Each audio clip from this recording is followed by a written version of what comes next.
Hi Libra, and welcome to your horoscope for July 2019, the last 3 weeks of it anyway. Thanks for bearing with me. I'm a little bit late delivering them this month.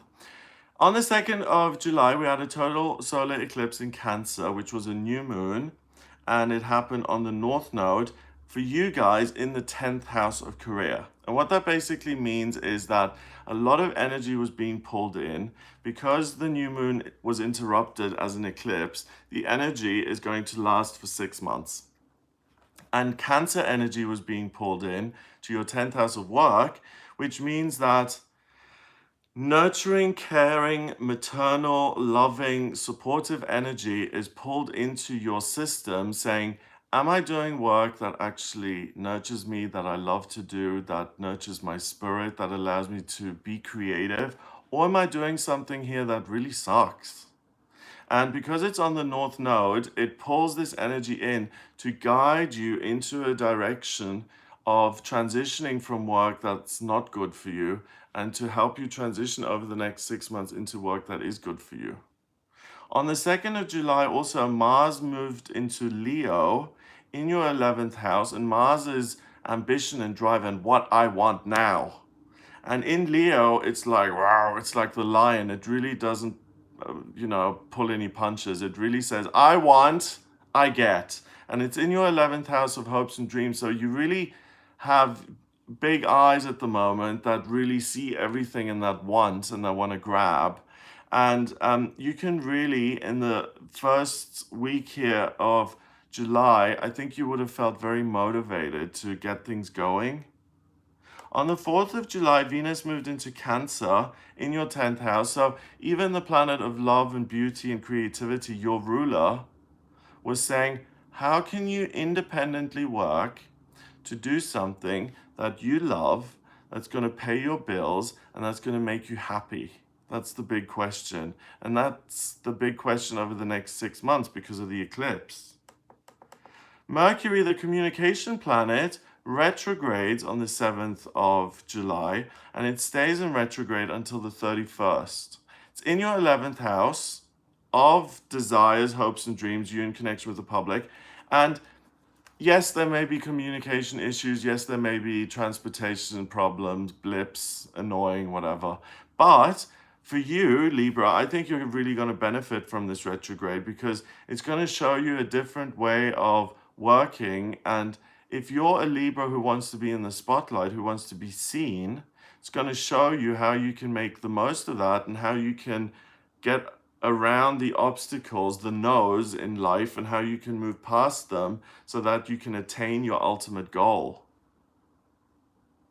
So don't take no for an answer and achieve your hopes and dreams. You're totally being supported here by the universe, by the astrology in July. Even though it's not your birthday month, you're being treated like it's your birthday month. You will achieve what you want. So that will continue until the 16th of July. There is another eclipse happening. So I'll make a separate video on that as well, so you can go into more detail. I've made a separate video on the, thank you, so you. Mwah. I've made a separate video on the other eclipse, but the most important thing is for you Libras to know what house it happens in, okay? So the one on the 2nd of July happened in your 10th house of work, helping you heal your working life. On the 16th, it's a full moon in Capricorn, it's a partial lunar eclipse, and it's on the South Node. And it's about letting go of the work you put into family relationships and family situations that are really pointless.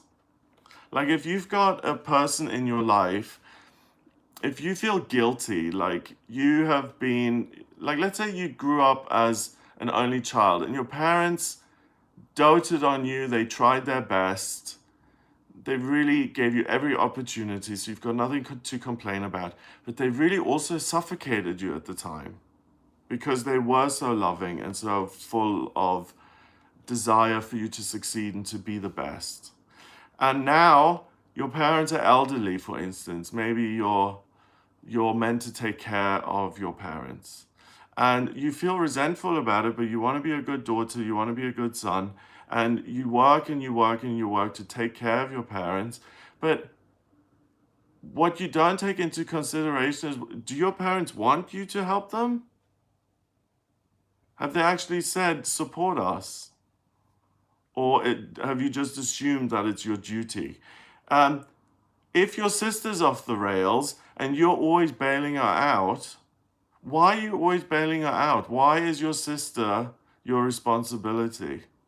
Why is everyone else's problems solvable and solvable by you, whereas when you have a DUI, you have to take care of it yourself? Why is that? So think about that. And this eclipse, it allows you to let go of this compulsion almost to work at helping other people's problems go away. I mean, it's nice to have someone like that in your life, but if you're constantly working to sort out your entire family, you're not going to have very much left over for yourself. And in my experience, when you totally put other people first all the time and you give nothing to yourself, one, your life suffers. And second of all, a lot of people just then take you for granted and they'll be like, Greg will take care of it. I don't care. He'll take care of it anyway. He always jumps in. So look at that. See if you do that. And if you do, allow yourself to just go, I release it. That's what these eclipses are about. On the 19th of July, Mercury retrogrades back into your 10th house in Cancer.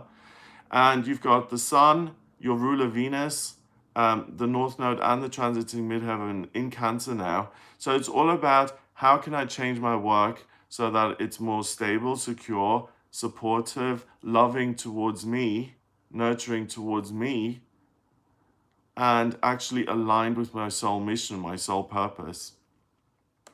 That continues, that search, which is really important, because if you're living your vocational dream, if you're living your life purpose, that means that you're not working. That old saying, if you love what you do, you never work another day in your life because you enjoy it so much, right? It's a cliche, but it's true. So you have the opportunity to find the kind of work that you actually love to do. By the 28th of July, Venus, your ruler, goes into Leo, and it joins the Sun in Leo and Mars in Leo in your 11th house. So by the end of the month, you ought to be much clearer on, this is work that really makes me feel alive, and that's fun, and that's sorting me out, and that I really enjoy, and that takes care of me, and that's an expression of myself, and I really love to do this. And by the end of the month, you may even be in the spotlight with it, and you may be producing something. If you're retired, same thing. What is it that you enjoy doing, and what is it that's going to put you in the limelight? You don't have to get paid for it. Maybe you're performing. Maybe you're creating things that you've always wanted to create but never had the confidence. Now's the time to do it. So you kind of glisten and sparkle your way into August here, really just owning yourself, feeling good about yourself, and feeling good at what you're working at. So have a wonderful month. If you have problems figuring out what your life purpose is or what your vocational aptitudes are and you want some help with it, get in touch with me for a personal reading. I use astrology, tarot, and numerology in my personal readings. And it shows me all of those things, a blueprint of your soul, what your strengths and weaknesses are, where the best places are for you to live, what your dream job is, what your life purpose is, what's destined for you in love and romance and money and all of those things. So if you have any questions, get in touch with me for a personal reading. I can answer any of those questions. Have a wonderful July, and I will speak to you next month. Mwah.